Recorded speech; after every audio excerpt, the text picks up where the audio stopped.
ഇന്നത്തെ പത്രങ്ങളുടെയും എല്ലാ ചാനലുകളുടെയും breaking news സമാധാനം പുലർന്നുവെന്നാണ്. അതിൽ ഒരുപാട് കോമഡികളുണ്ട്.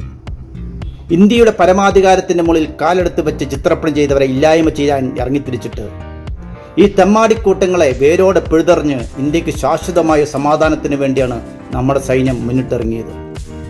ആരുടെയോ വാക്ക് കേട്ടിട്ട് പാതി വഴിക്ക് നിർത്തിയിട്ട് സമാധാനം പുലർന്നു പോലും.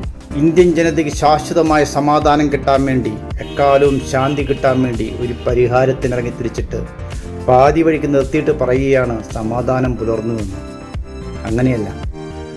ഒരു കള പറിക്കുമ്പോൾ വേരോടെ പിഴുതു മാറ്റണം.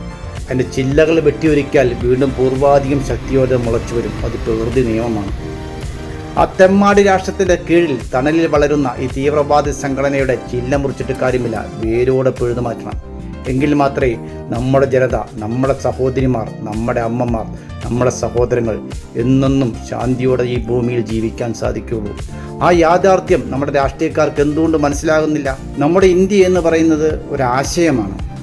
ശാന്തിയുടെയും സമാധാനത്തിൻ്റെയും സ്നേഹത്തിൻ്റെയും സൗഹാർദ്ദത്തിൻ്റെയും ഒരാശയം. ആ ആശയത്തെ തകർക്കാനാണ് ആ തമ്മാടി രാഷ്ട്രം ചില വിഷപ്പാമ്പുകൾക്ക് പാലൂട്ടി വളർത്തുന്നത്. അതിൻ്റെ പല്ലെടുക്കാനാണ് നമ്മൾ ഇറങ്ങിത്തിരിച്ചത്. എന്തോ നടന്നില്ല.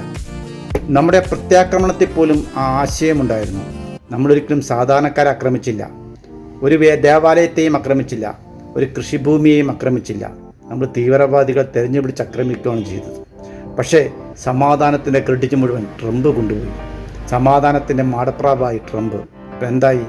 നമ്മുടെ രാജ്യം അക്രമിയും ട്രംപ് സമാധാനത്തിൻ്റെ ദൂതനുമായി മാറി.